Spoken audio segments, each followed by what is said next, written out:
Good morning, students. Students, we are doing the chapter of journal, which means a day in which we are record our day-to-day transactions. Girls, हमने आपको journal में various transactions आपको करवाई थी. Today we will do one illustration. In this illustration, first is January 1st. Received rupees 975 from Harry in full settlement of his account rupees 1000. मैंने 975 Harry से लिए हैं इन full settlement. What is the meaning of full settlement?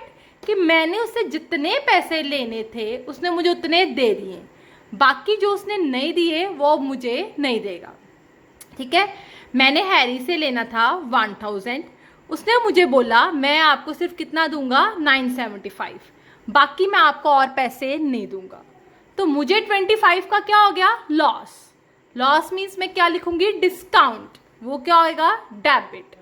ठीक है, loss मेरे क्या होते हैं, डेबिट. क्लियर हुई मेरी बात?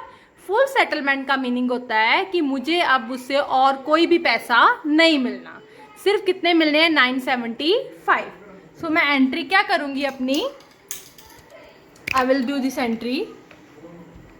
January 1st date received. Received means पैसा आया. जब पैसा आता है तो वो मेरा डेबिट होता है. Cash account debit. अगर थ्रू चेक आता है तो कैश की जगह पे क्या जाना है, बैंक. अगर कैश डेबिट है तो डिस्काउंट भी क्या होना है, डेबिट. Discount account debit. किससे लिया, हैरी से. To Harry's account. ओके, आपने कैश कितना लिया उससे, 975. हैरी से लेना कितना था, 1000. यार 1000 हैरी से लेना था. कैश आपके पास कितना आया है, 975. तो डिस्काउंट कितना हो गया, 1000 minus 975. 25 is the discount. Please entry देखो. Cash account debit, discount account debit to Harry's account. 975, 25 and 1000. Next entry. January 2. Received rupees 975 from Sham on his account 1000. अब देखो इसमें क्या फ़र्क है. अब इन दोनों एंट्री में क्या फ़र्क है, इसमें फुल सेटलमेंट वर्ड लिखा है और इसमें फुल सेटलमेंट वर्ड नहीं लिखा. इसमें फुल सेटलमेंट लिखा है और इसमें नहीं लिखा. इसका मतलब है उसने अब 1000 में से सिर्फ कितने पैसे दिए हैं, 975, और वो आपको नहीं देगा. इसका मतलब है उसने बोला है 1000 में से 975 ले लो, बाकी मैं आपको बाद में दे दूंगा. उसने अभी 25 रुपीज़ शाम ने अभी आपको और देने हैं. ओके, सो हम एंट्री क्या करेंगे, आपको कितने पैसे दिए हैं आपने, रिसीव्ड आपने कितने पैसे रिसीव किए हैं, 975. किससे लिए हैं, शाम से. ऑन हिज अकाउंट लेने कितने थे, 1000. ओके, उन फुल सेटलमेंट नहीं लिखा, इट मीन्स बाकी वो आपको बाद में दे देगा. जब देगा हम तब एंट्री डालेंगे. सो हम एंट्री क्या करेंगे, रिसीव्ड. हमारे पास पैसा आया. डेट है मेरी January 2. पैसा आया तो कैश अकाउंट मेरा क्या हो जाएगा, डेबिट. कैश अकाउंट क्या हो जाएगा, डेबिट. रिसीव्ड रुपीज 975 फ्रॉम शाम. किससे लिए आपने, शाम से. To Sham's account. कितने नहीं है, 975. तो यहाँ पे आएंगे 975. देखो दोनों एंट्री में फर्क. उसमें फुल सेटलमेंट था इसलिए डिस्काउंट भी आया. लेने थे 1000, 25 डिस्काउंट, 975 ले. इसमें फुल सेटलमेंट नहीं है तो इसलिए डिस्काउंट नहीं आया. जितने पैसे आपके पास आए हैं आपने उतने से एंट्री कर दी. Cash to Sham's account 975, 975. I hope ये आपको क्लियर होगी हो. नेक्स्ट है received a first and final dividend of 60 paise in a rupee from Rajan who owed us rupees 1000. इसका मीनिंग क्या है, ध्यान से सुनो, ध्यान से ये एंट्री सुनना मेरी. Received first and final dividend. अगर बेटा वर्ड फाइनल डिविडेंड ना लिखा हो, सिर्फ लिखा हो रिसीव्ड फर्स्ट डिविडेंड, मैं आपको सारी एंट्री समझाती हूँ. एक पर्सन है राजन जिसने मेरे से पैसे उधार लिए थे 1000। कितने लिए थे उसने मेरे से? 1000। अब वो मुझे कहता है मेरे पास आपको देने के लिए सिर्फ 60 पैसे इन्हें रुपये हैं। 60 पैसे मतलब 60%। पैसे मतलब 60%। मीन्स मैं 1000 का सिर्फ 60% आपको दे सकता हूं और कुछ भी नहीं दे सकता, क्योंकि फर्स्ट एंड फाइनल लिखा है कि मैं आपको अभी भी 40% दूंगा और बाद में आपको कोई भी नहीं दूंगा। इट मीन्स वो सिर्फ 60 पैसे दे रहा है, वो अब इनसॉल्वेंट हो गया है। क्या हो गया? वो इनसॉल्वेंट।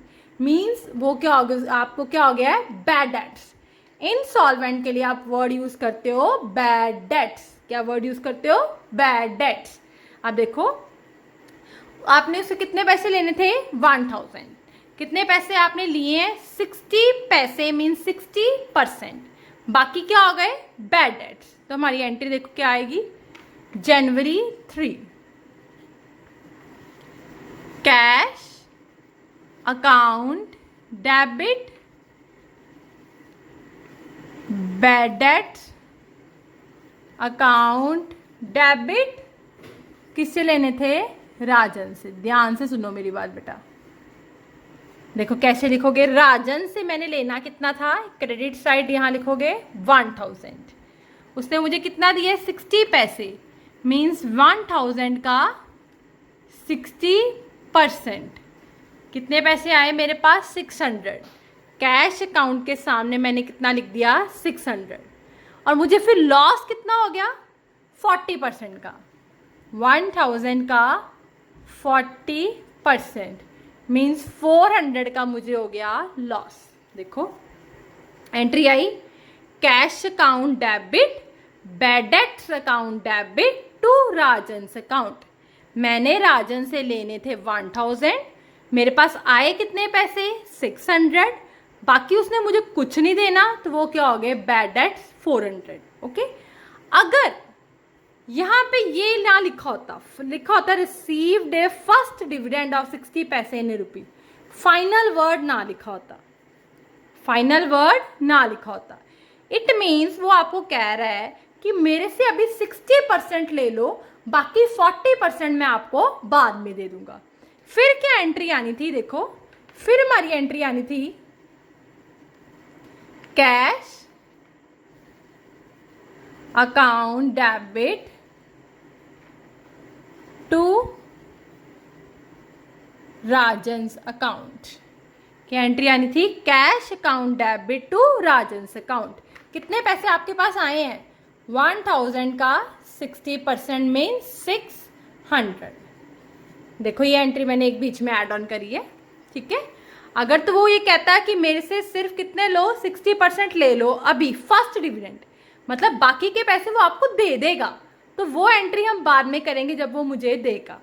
लेकिन उसमें इसने क्या है? फर्स्ट एंड फाइनल है जी, मेरे से इतने ही बनते हैं 600, यही ले लो, बाकी क्या हो गए फिर? Bad debts.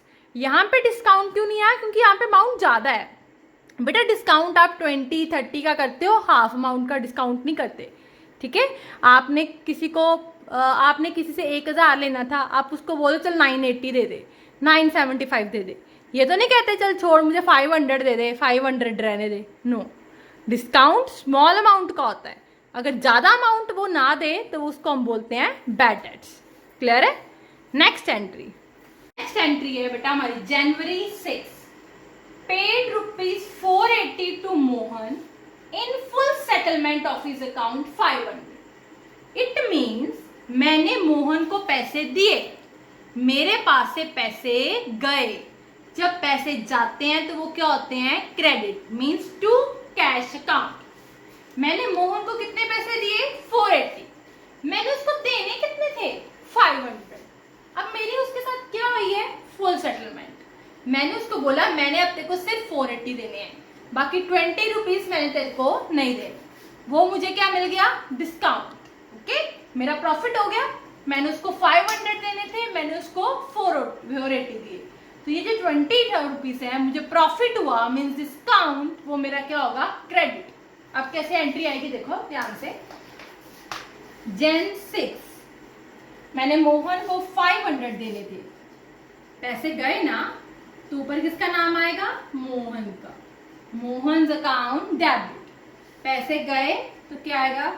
To cash account, और क्या आएगा? To discount account. ठीक है, देखो मैंने मोहन को उसका अकाउंट, हिज मतलब मोहन, मोहन का अकाउंट कितने का है? 500 का। मोहन के अकाउंट में कितना डाल दिया? 500। मैंने उसको पे मतलब कैश कितना दिया? 480। तो कैश में कितना लिख दिया? 480, और 20 क्या आ गया? 500 माइनस 480, 20 क्या आ गया? डिस्काउंट। मुझे प्रॉफिट हुआ 20 रुपीज का, मैंने कम दिए, तो प्रॉफिट हमेशा हमारे क्या होते हैं? क्रेडिट, इसलिए मैंने डिस्काउंट को क्रेडिट किया। ओके, नेक्स्ट एंट्री देखो, नरेशन लिख लेना बेटा। Jan 7 paid ₹480 on his account 500। देखो दोनों एंट्री में क्या फर्क है?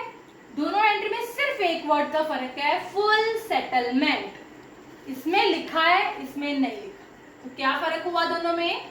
कि ये कहता है कि मैं आपको और पैसे नहीं दूंगा, बट इसमें क्या है कि मैंने इसको बोला तू मेरे से अभी 480 ले 20 रुपीज में तेरे को बाद में पे करूंगा। मैंने ये नहीं कहा कि मैं नहीं दूंगी, मैंने कहा मैं दूंगी लेकिन बाद में पे कर दूंगी। अभी कितना आप मेरे से ले लो? 480 मेरे से ले लो। इसमें मैंने मोहन को कितना दिया? 480, और उसे फुल सेटलमेंट नहीं करी, इसमें उसे फुल सेटलमेंट करी। जब फुल सेटलमेंट हो तो डिस्काउंट आना है। जिस वर्ड में फुल सेटलमेंट नहीं है तो सिंपल एंट्री आनी है, जितना का अमाउंट उसने पे किया। अब कितना पे किया उसने? 480। हमारी एंट्री क्या बन जाएगी? Mohan's account debit to cash account. क्या एंट्री बनेगी? Mohan's account debit to cash account. कितनी पेमेंट करी उसने? 480। कितनी पेमेंट करी उसने? 480। ओके, 480 की पेमेंट करी। 500 नहीं लिखेंगे क्योंकि उसने बोला है मैं 20 आपको अभी पे कर दूंगा। लास्ट एंट्री, प्लीज ये एंट्री ध्यान से सुनो, मैं आपको पूरे तरीके से एंट्री करती हूँ। गुड्स लॉस बाय फायर, आग लग गई, गुड्स डिस्ट्रॉय हो गई। मैंने आपको सर्टेन ट्रांजैक्शन में एंट्री कराई है। लॉसेस हैं इसलिए हमेशा हमारे डेबिट होते हैं। गुड्स लॉस्ट हुई हैं तो क्रेडिट में क्या आएगा? To purchases account.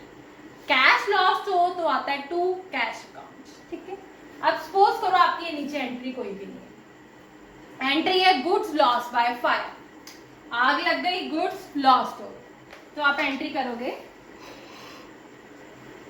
Loss by fire account debit to purchases account. कितने का लॉस हो गया? 1000।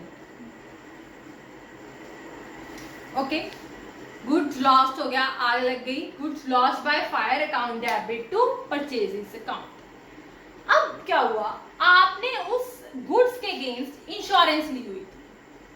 जब आग लग गई, लॉस हो गया, तो आपने इंश्योरेंस कंपनी से क्लेम मांगा, तो इंश्योरेंस कंपनी ने आपको 600 रुपीज का क्लेम दे दिया। कितने का क्लेम दे दिया? इंश्योरेंस कंपनी ने आपको 600 रुपीज का क्लेम दे दिया। अब देखो फिर आपका लॉस कितने का रह गया? अगर आपके 1000 का लॉस हुआ, 600 आपको इंश्योरेंस कंपनी दे रही है, तो लॉस कितने का रह गया आपको? 400 का। कितने का लॉस रह गया? 400 का। तो हम एंट्री कैसे करेंगे? देखो फिर हम एंट्री करेंगे ऐसे, ये मैं कर, ठीक है, ये मैंने वैसे एंट्री आपको समझाई है, बट एंट्री आनी क्या है ये भी मैंने आपको समझाई थी। Loss by fire account debit, insurance company account debit, पैसा आया मेरे पास, किसने दिया? इंश्योरेंस कंपनी ने, टू परचेजेस अकाउंट। ठीक है, अब बताओ मेरे पास लॉस कितने का रह गया? 400 का। इंश्योरेंस कंपनी ने मुझे कितना दे दिया? 600, बट गुड्स कितने की कम हो गई? 1000। आई होप ये आपको क्लियर हो गया हो. अगर फिर भी कोई प्रॉब्लम हो तो you can ask from me. Thank you बेटा.